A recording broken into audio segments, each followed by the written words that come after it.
Prof, kami ingin bertanya tadi apa saja sih poin-poin yang penting yang disampaikan Prof tadi dalam acara Oh tersebut? iya, tadi itu saya menyampaikan tentang standarisasi cadangan biji nikel laterit ya berdasarkan kode KCMI dan JRC.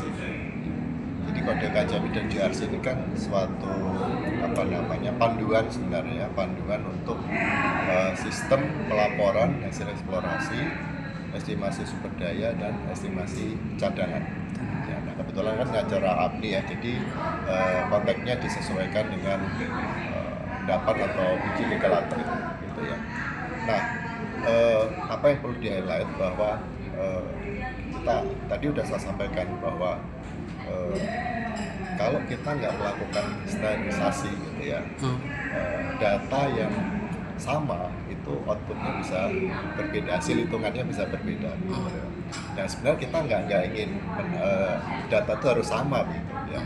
Ya, karena pasti ada pendekatan-pendekatan tertentu yang menyebabkan output estimasi sebenarnya cadangan itu nggak harus sama gitu ya. Tapi yang penting adalah prosesnya. Prosesnya itu sesuai standar gitu ya. Mulai dari sampling ya, eksplorasi, pengambilan sampel, kemudian uji di lab, kemudian masalah audit database, kemudian proses domaining geologi, proses estimasi sumber daya, proses konversi ke cadangan, kemudian proses yang terakhir itu rekonsiliasi produksi, dan ada semacam continuous improvement. Itu tahapan itu yang diharapkan itu sesuai dengan standar ya.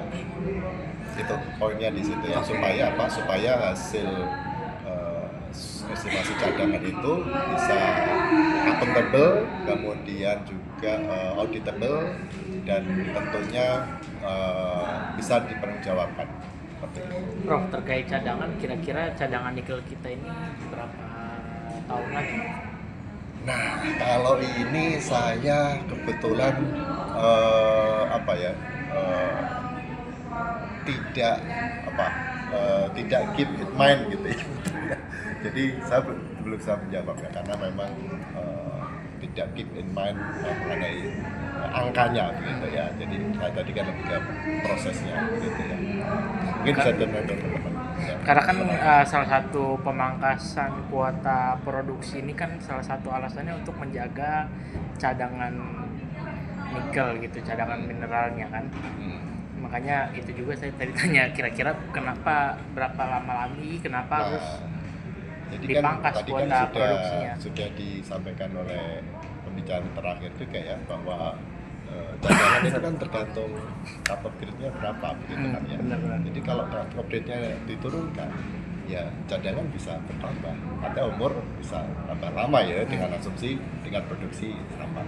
Tapi kalau cut-off grade-nya naik ya, jadi sedikit turun Oke. gitu. Nyambung Ya, Prof. tapi angkanya saya maaf ya, tidak Oh. keep in mind, tapi bisa dilihat tadi. Nah kalau gitu kebijakan pemerintah memangkas kuota produksi ini itu strategis atau tidak Pak?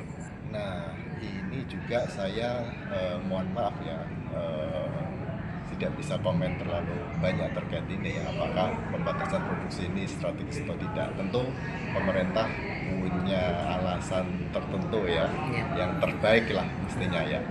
Ya, harusnya kan begitu ya, nggak mungkin pemerintah itu ingin merugikan pengusaha ya, atau merugikan rakyat gitu ya.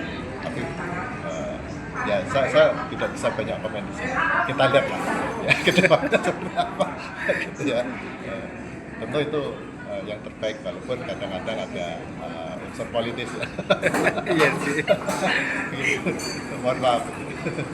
Itu yang kita mau cari tahu apa efektivitasnya sejauh mana sih dari kalangan di luar itu sendiri Ya. yang mampu melihat itu. Ya, cocoknya tadi Pak Agus mungkin lebih tahu banyak karena beliau memang pelaku ya. Pelaku.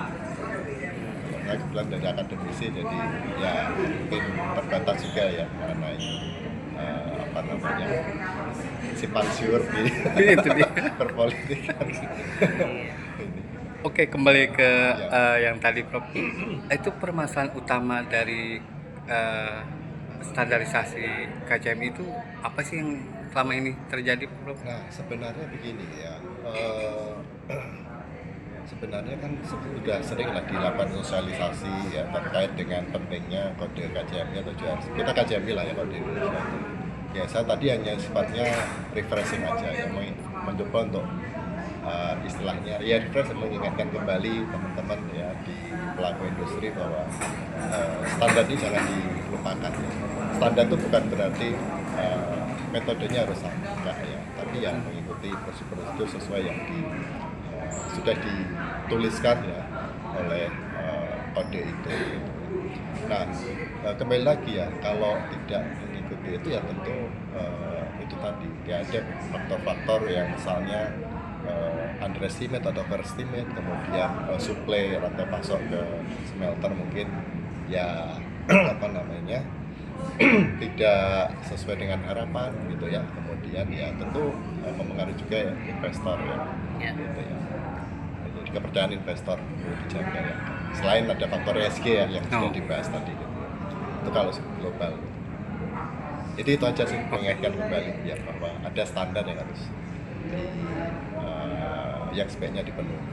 Ya.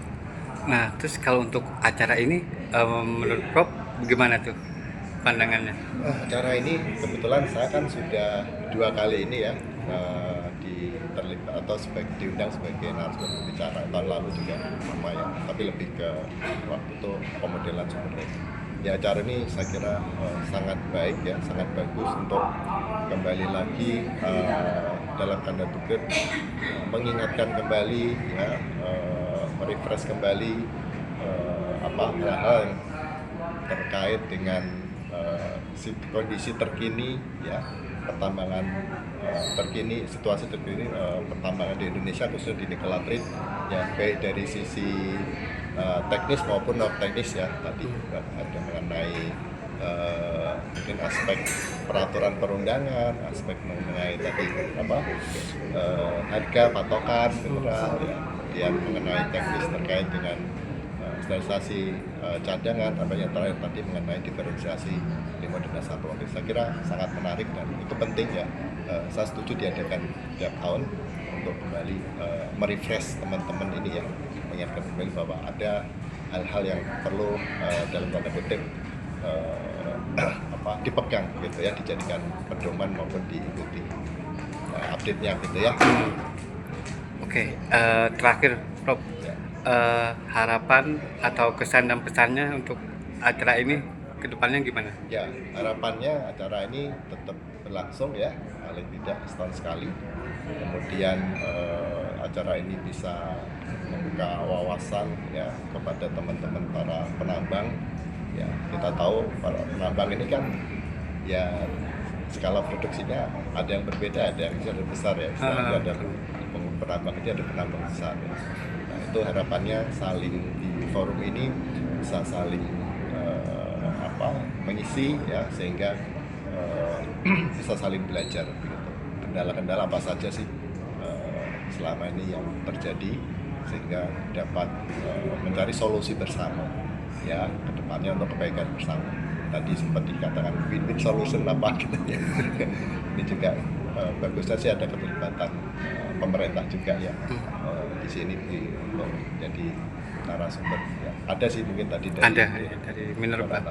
Mungkin dari aspek yang lain mungkin ya, dari peraturan perundangan juga perlu ya, karena kan kadang-kadang ada Untuk melengkapi perubahan gitu kan ya, kadang ya ada itu pada yang mengatakan merugikan pengusaha, tapi mungkin pemerintah punya maksud lain. Nah, itu kan harus disampaikan. Oh iya. Gitu ya. Ya, saya kira oke, semoga sukses. Amin. Ya, Terima kasih Prof. acara